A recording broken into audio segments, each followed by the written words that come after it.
Bahkan nih Malaysia tuh sekarang tuh udah digadang-gadang bakal jadi the next Taiwan loh. Bakal jadi selevel Taiwan sebagai negara produsen microchip terbesar di dunia.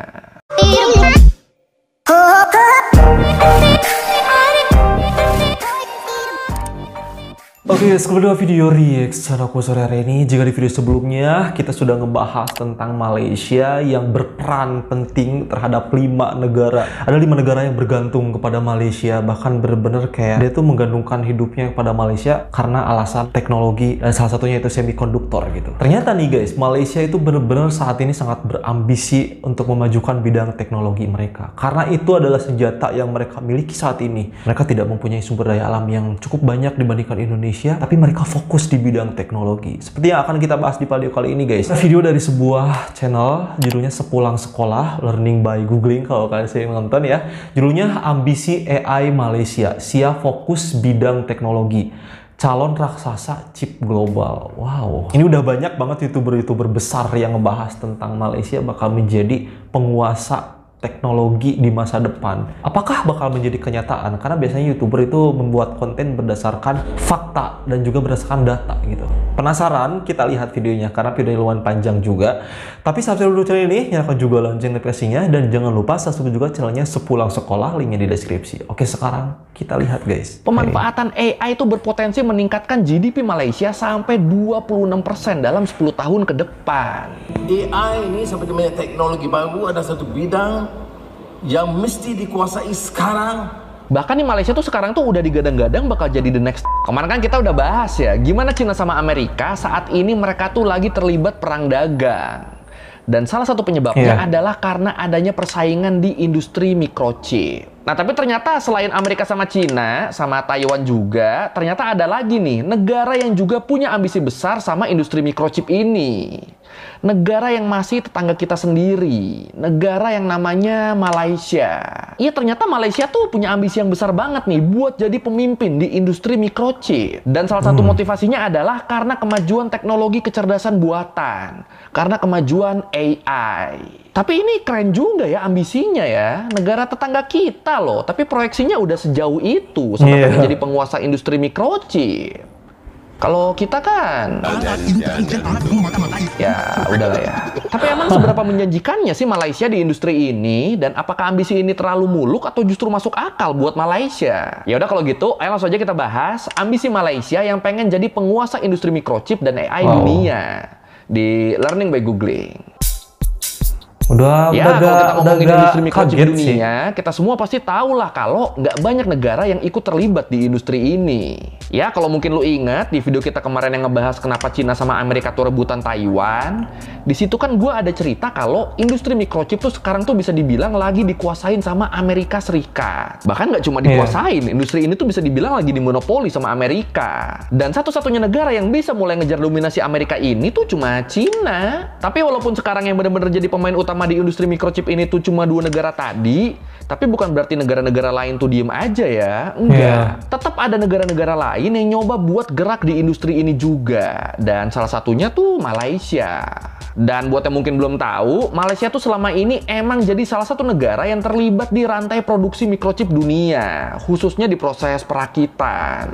Kalau menurut Reuters, saat ini Malaysia tuh jadi negara eksportir terbesar ke-6 buat produk semikonduktor, buat produk microchip. Disebut sekitar 13% proses pengujian dan pengemasan microchip dunia itu adanya tuh di Malaysia. Dan walaupun angka ini 13% ini kalau dibandingin sama Taiwan, Korsel, Cina sama Amerika tuh masih kalah jauh, tapi tetap kalau buat di kawasan Asia Tenggara, Malaysia tuh jadi pemimpin di industri ini. Keren juga nih.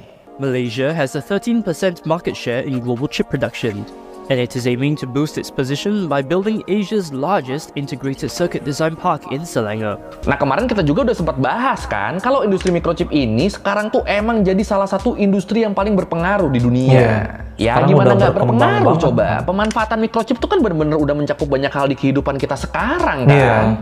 Khususnya di era digital yang apa-apa tuh serba otomatis. Mulai dari HP, laptop, perangkat rumah tangga yang serba smart, sampai mobil listrik, semuanya tuh pakai microchip. Terus kenapa Malaysia bisa berkembang di industri ini?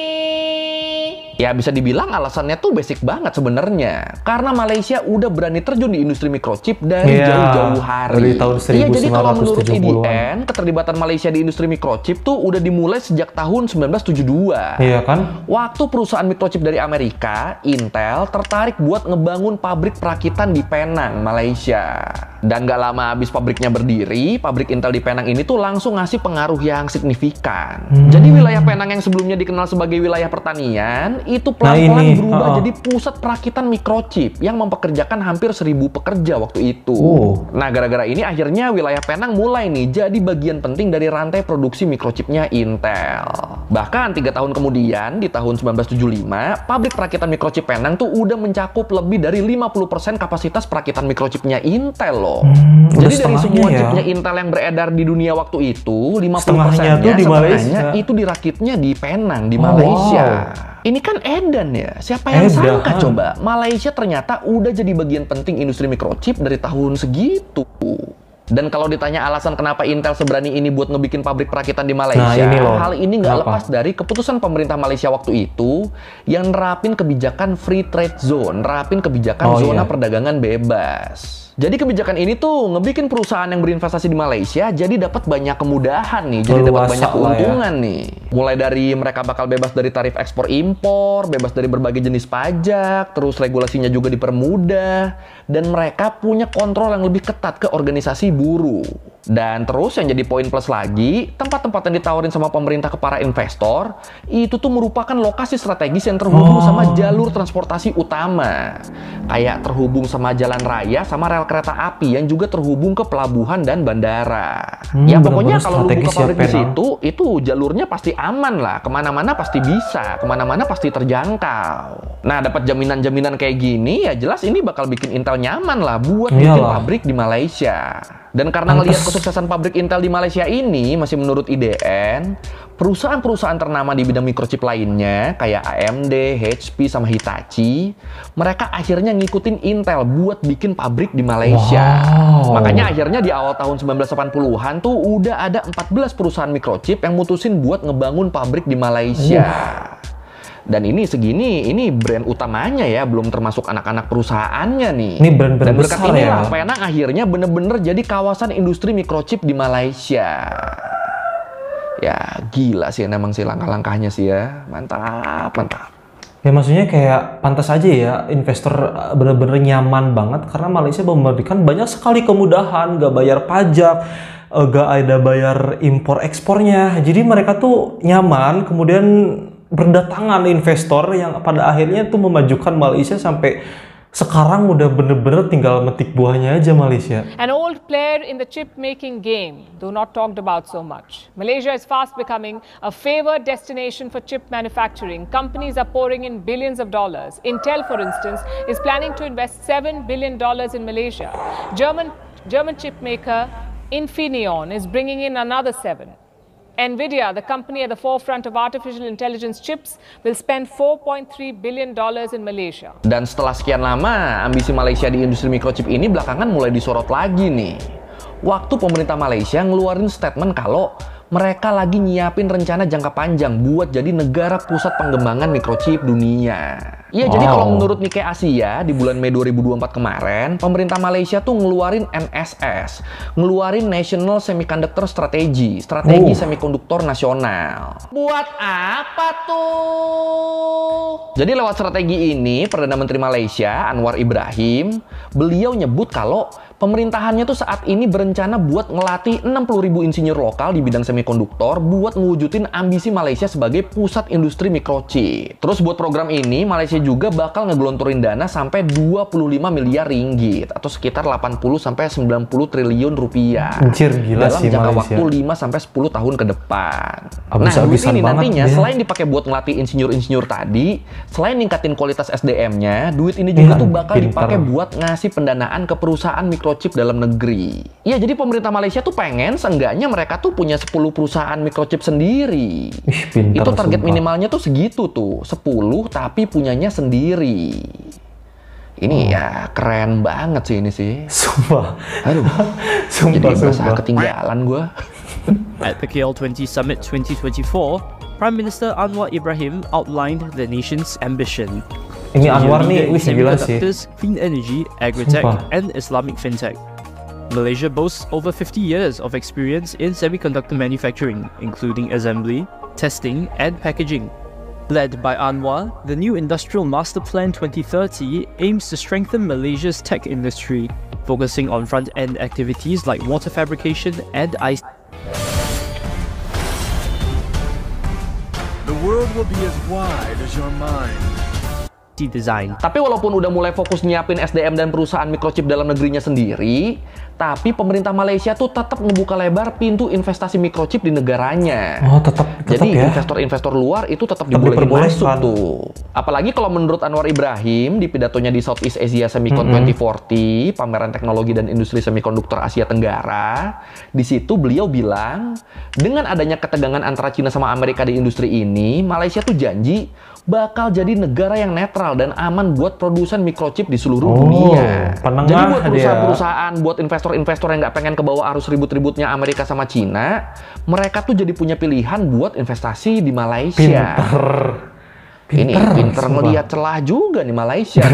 Jadi iya, Malaysia pengen bikin perusahaan microchip mereka sendiri, tapi tetap mereka juga pengen ngejalin hubungan baik sama produsen microchip internasional yang udah atau pengen investasi di Malaysia. Jadinya seimbang tuh, yang sendiri ada, yang dari luar juga ada. Gila sih. Dan dengan keputusan Malaysia yang selama ini ngasih jalan mudah ke para pelaku industri semikonduktor ini, dengan track record mereka selama ini jelas ngebikin kepercayaan para produsen jadi meningkat dong ke mereka. Makanya kalau menurut The Diplomat, di tahun 2021, Intel tuh ngegelontorin dana tambahan senilai 7 miliar US dollar buat bikin pabrik pengemasan chip 3D di Malaysia. Terus selain itu ada juga perusahaan dari Jerman, perusahaan yang namanya Infineon, yang bakal segera nambah investasi senilai 5 miliar euro buat memperluas pabrik pembuatan chip khusus kendaraan listrik mereka yang udah ada di Malaysia. Nanti lihat aja ke depan. Dan dengan gini ya Malaysianya cuan lagi deh. The appeal lies in Malaysia's perceived neutrality, affordability, experienced workforce, and sophisticated equipment. As Chinese chip firms seek alternatives outside China, Malaysia is emerging as a reliable partner for assembly needs. As geopolitical tensions impact the semiconductor industry, this move has broader implications. Dan karena emang Malaysia udah jadi tempat yang netral dan aman buat industri semikonduktor, akhirnya beberapa perusahaan lain asal barat kayak AT&S, Bosch, Ericsson, Texas Instruments, sampai Nvidia, sama perusahaan-perusahaan dari Cina kayak Xfusion, Star5, sama Tongfu Microelectronics, pindah ke Malaysia. Mereka juga jadi pada memperluas operasinya. Mereka juga jadi pada nambahin investasi mereka di Malaysia. Jadi pada kayak nggak mau kalah mereka. Ngelihat yang lain pada investasi di Malaysia, mereka juga akhirnya ikutan tuh. Dan ya, walaupun sebenarnya sampai saat ini Malaysia tuh cuma jadi tempat perakitan dan pengujian microchipnya doang, yang nilainya tuh masih kalah jauh kalau dibandingin sama industri desain dan manufaktur microchipnya, tapi tetap Malaysia tuh dapat keuntungan ekonomi yang gede banget dari sektor industri microchip ini. Jadi walaupun yang dieksekusi di Malaysia nih kesannya remeh, kesannya masih kalah jauh sama apa yang dilakuin di Taiwan, tapi tetap ini tuh untungnya nggak main-main. Apalagi dengan adanya si strategi baru tadi, dengan adanya si NSS tadi, itu harapannya pelan-pelan Malaysia nantinya bisa bersaing juga di bagian-bagian yang lain. Maka kayak bakal di banyak manufaktur belajar atau mungkin sampai ke proses ngedesain microchipnya. Bakal bisa nanti mereka. Siapa tahu kan. Bahkan di Malaysia tuh sekarang tuh udah digadang-gadang bakal jadi the next Taiwan loh. Bakal jadi selevel Taiwan sebagai negara produsen microchip terbesar di dunia. Dan sekali lagi, gue ngedenger ini cuma bisa iri sih.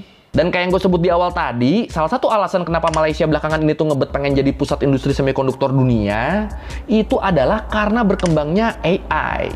Ya, gue yakin kita semua pasti udah tahu lah, kalau teknologi kecerdasan buatan, teknologi AI ini di beberapa tahun belakangan ini kan lagi berkembang pesat banget ya. Betul. Ya, gue yakin lu pasti udah pernah pada nyoba lah AI lah, minimal sekali. Atau bahkan mungkin udah lu pakai buat kegiatan sehari-hari. Nah, AI yang semakin canggih ini tuh butuh microchip yang canggih juga.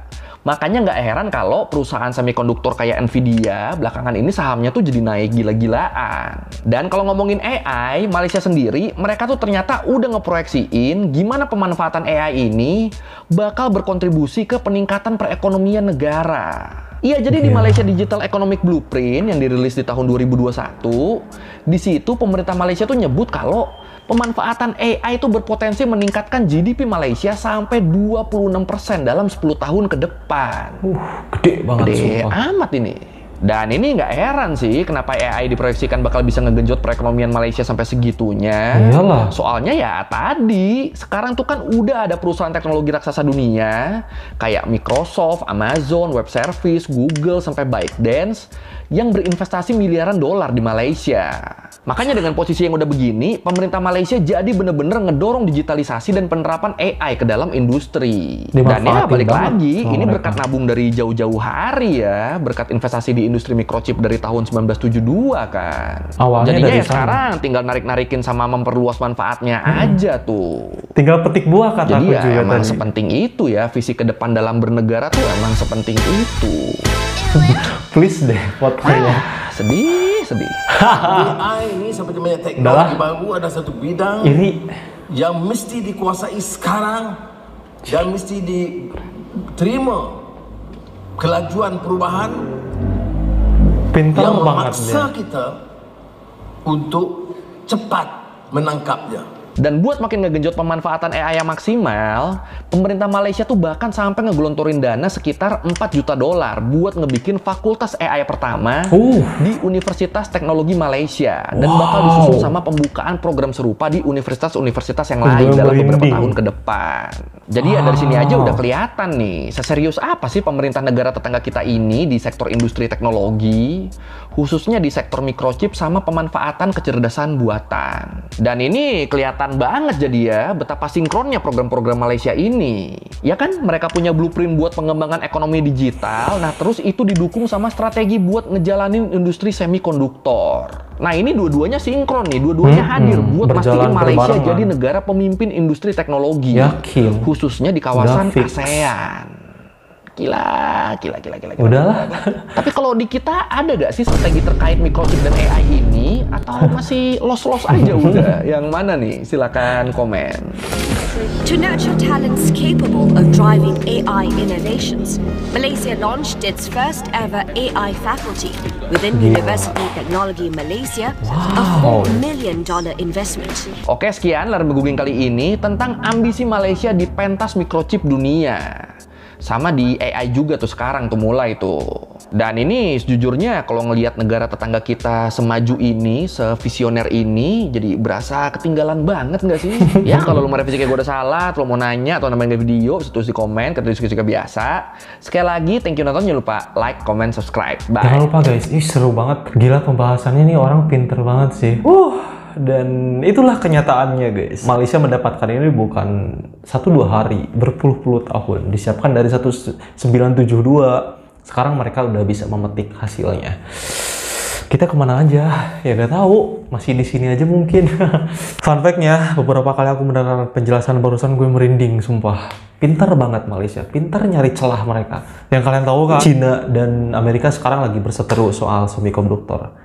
Malaysia nggak mau ikut-ikutan kedua negara tersebut, tapi Malaysia tuh menjadi penengah. Alhasil, investor-investor dari kedua negara tersebut itu masuk ke Malaysia karena Malaysia bersifat netral, dan investor dari negara-negara lain juga pada berdatangan ke Malaysia karena Malaysia benar-benar pintar banget mencari celah sih. Dan tadi kalian kalau dengar Malaysia akan melatih berpuluh-puluh ribu insinyur lokal untuk pelatihan semikonduktor supaya nanti mereka mungkin bisa menciptakan semikonduktor sendiri karena sekarang masih fokus di perakitan gitu kan. Tapi nanti kedepannya saya yakin karena ini pabriknya semikonduktor di Malaysia, tentunya orang-orang Malaysia juga bakal banyak belajar dari sana dan mungkin kedepannya bisa bikin sendiri. Dari sini aku semakin yakin bahwa ya kalian tinggal nunggu waktu aja guys. Pemerintah kalian udah sangat kompeten banget dalam mengatur negaranya. Bener-bener tuh dipersiapkan dari jauh-jauh hari, didukung dari berbagai banyak pihak, pada akhirnya membuahkan hasil yang wow, luar biasa banget. Oke, itu saja video kali ini. Terima kasih sudah nonton. Tinggalkan like, comment, dan subscribe jika suka. Nyalakan juga lonceng notifikasinya supaya kalian tidak ketinggalan setiap kali aku video. Dan jangan lupa follow juga, subscribe juga channelnya. Dan apa sih? Sepulang Sekolah, link di deskripsi. Saya Adam. Assalamualaikum warahmatullahi wabarakatuh. Bye bye.